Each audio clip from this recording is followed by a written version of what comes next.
Swastiastu. Assalamualaikum warahmatullahi wabarakatuh. Shalom, salam kebajikan untuk kita semua. Namo Buddhaya, salam kebajikan. Halo sahabat religi, kembali lagi bersama kami di Surya Podcast, Suluhan Rohani dan Layanan.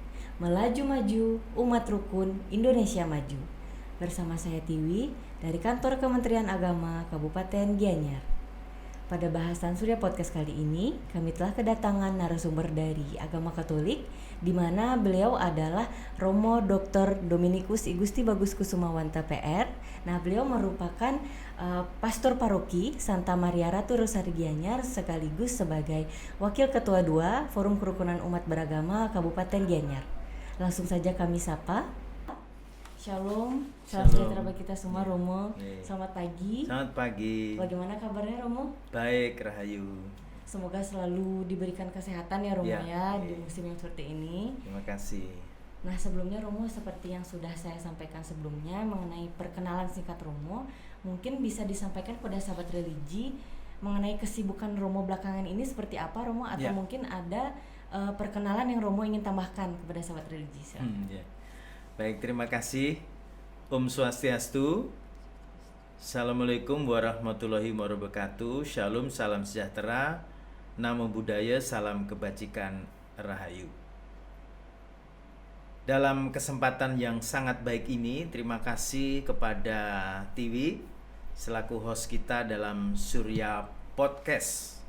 Satu hal yang luar biasa, pagi hari ini saya dihadirkan untuk berbincang-bincang tentang tema yang menarik, Hari Raya Kenaikan Tuhan atau Kenaikan Isa Al-Masih.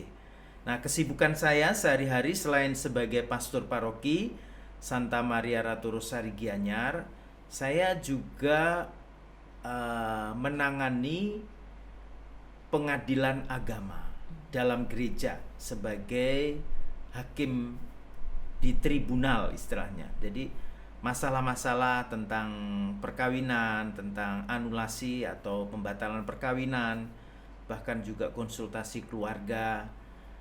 Sekarang ini banyak sekali yang harus ditangani, ya, gitu. Selain itu juga saya selain di FKUB juga di Yayasan Pendidikan Sekolah Katolik Insan Mandiri Denpasar sebagai ketua badan pengawas, juga dosen di STPIP Malang, pastoral, keagamaan, dan juga banyak kegiatan lain lagi, khususnya bersama teman-teman mendampingi untuk karya-karya karitatif, menolong teman-teman yang umat sesama yang berkekurangan, terutama memberi beasiswa dan bantuan bagi anak-anak yang tidak mampu. Ya, itu kegiatan saya sehari-hari. Oke, Romo, lanjut ke tema yang sudah kita kesepakati bersama, Romo, ya, mengenai Hari Raya Kenaikan Tuhan. Nah, Romo, mungkin ada sahabat religi yang memang dari agama Katolik, Romo, ya, memerlukan sedikit refreshment mengenai makna dari hari raya tersebut, dan juga untuk sahabat religi kami yang beda agama agar mengetahui gambaran atau makna dari atau filosofi dari hari raya tersebut. Mungkin bisa dipaparkan, Romo? Baik. Terima kasih untuk pertanyaannya, menarik sekali. Jadi pada hari Kamis yang lalu, ya, tanggal 18 Mei, pada hari Kamis, ya, itu adalah hari raya besar agama monoteisme, termasuk agama Kristiani dan juga agama Islam, di mana kami percaya bahwa hari itu adalah hari raya kenaikan Tuhan, kenaikan Tuhan Yesus, kenaikan Isa Al-Masih, yaitu peristiwa yang terjadi 40 hari sesudah hari raya Paskah, kebangkitan Tuhan, di mana disaksikan oleh murid-muridnya. Yesus itu terangkat naik ke surga. Kemudian Yesus itu menjanjikan akan menurunkan Roh Kudus yang diutus oleh Allah Bapa kepada murid-muridnya. Jadi sekarang ini adalah hari-hari novena, 9 hari berturut-turut untuk berdoa turunnya Allah Roh Kudus itu. Jadi sahabat religi, kita tahu bahwa di dalam pengakuan iman Gereja Katolik itu mengenal Allah Tritunggal Maha Kudus. Allah Bapa yang mencipta, Allah Putra yang menebus, dan Allah Roh Kudus yang menolong dan menghibur. Nah, sekarang Allah Bapa yang mencipta dan menebus ini sudah dirayakan dalam liturgi. Nah, sekarang menantikan turunnya Roh Kudus 50 hari. Sekarang 40 hari, sekarang hari yang ke-7. Yang sebentar lagi hari Minggu nanti tanggal 28 Mei itu adalah hari raya Pentakosta. Nah, jadi kenaikan Tuhan Yesus Kristus itu dirayakan pada umumnya setiap dan pasti hari Kamis, 40 hari sesudah hari raya Paskah. Maknanya juga sangat dalam. Dan dalam bacaan kitab suci dikatakan para murid itu menjadi saksi dari Yerusalem sampai Yudea. Karena Yesus pada waktu itu dalam Injil Markus bab 16 ayat 19, dia terangkat ke surga, lalu duduk di sebelah kanan Allah Bapa. Jadi kenaikan Tuhan Yesus atau hari kenaikan Isa Al-Masih itu memiliki makna bahwa manusia itu mengalami bersama dia kemuliaan di surga. Karena Tuhan itu sesudah wafat dan bangkit, dia naik ke surga dan menjanjikan turunnya Roh Kudus. Jadi ini suatu semacam integral, satu paket, satu sejarah keselamatan yang holistik antara Natal kelahiran, antara Yesus wafat Isa Al-Masih, lalu bangkit dan kenaikan Tuhan, dan nanti hari Pentakosta. Nah, itu maknanya, itu arti dari sejarah dari kitab suci sendiri mengatakan demikian. Karena tercatat banyak sekali, bukan hanya Injil Markus, di Kisah Para Rasul itu mengatakan bahwa hai orang Galilea, mengapa kamu berdiri melihat ke langit, ya, melihat ke langit. Karena Yesus terangkat ke surga meninggalkan mereka, akan datang kembali dengan cara yang sama seperti kamu melihat dia naik ke surga. Nah, datang kembali itu adalah masa di mana Yesus mengutus Roh Kudus. Roh Kudus yang menyemangati orang-orang murid itu hidup kembali, tidak takut, tetapi memiliki semangat. Nah, secara garis besar itu artinya demikian, ya. Oke, baik Romo. Nah, kemudian nih Romo, itu kan sudah disampaikan mengenai arti atau makna mengenai hari raya tersebut, Romo, ya. Mungkin bisa digambarkan rentetan kegiatan atau acara dari perayaan hari raya besar tersebut bagaimana ya, Romo? Ya, rentetannya itu kalau dalam liturgi atau perayaan iman liturgi atau orang Bali mana upekarenya itu kan mulai dari kelahiran. Yeah. Kelahiran itu hari raya Natal. Terus kelahiran dari Yesus, kelahiran Natal selalu 25 Desember setiap tahun. Kemudian Yesus tinggal bersama keluarga di Nazaret, bapaknya pemelihara Yusuf, ibunya Maria. Terus pada umur 12 tahun dia ke Bait Allah. Kemudian umur 30 dia tampil di depan publik, dia mewartakan kabar gembira, menyembuhkan orang sakit, menghidupkan orang mati, berkeliling berbuat baik ke desa-desa, ke kota-kota. Lama-kelamaan banyak pengikutnya, ya, karena dia berbuat baik.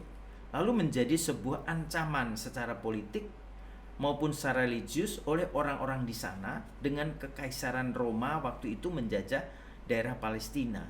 Nah, jadi ini sebetulnya juga ada konstelasi dalam hal ini secara politik dan religius.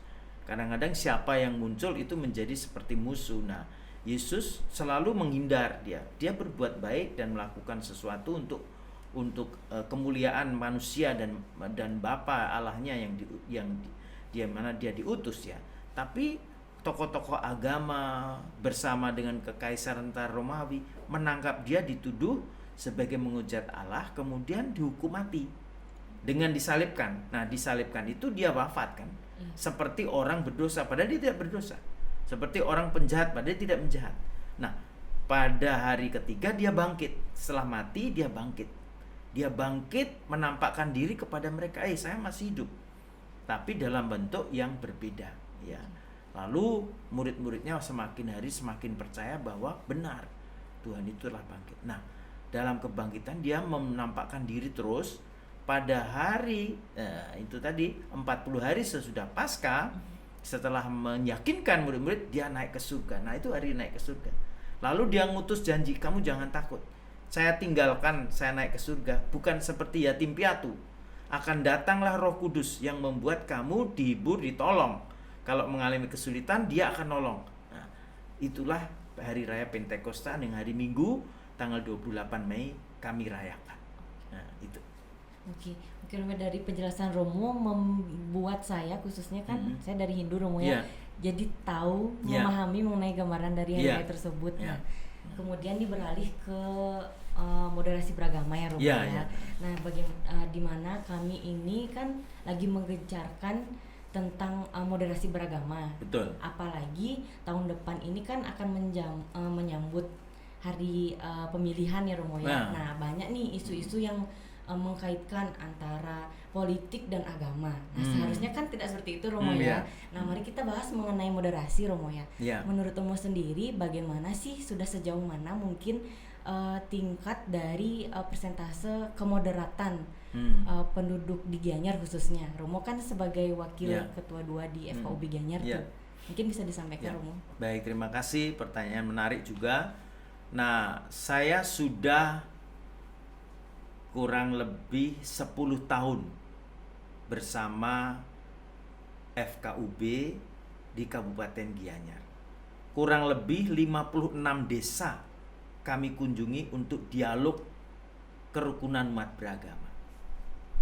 Gianyar itu menjadi tolok ukur Provinsi Bali, dan untuk diketahui Gianyar memiliki tingkat toleransi yang tinggi dan zero konflik dalam arti sesungguhnya, dan menjadi contoh bagi kabupaten yang lain.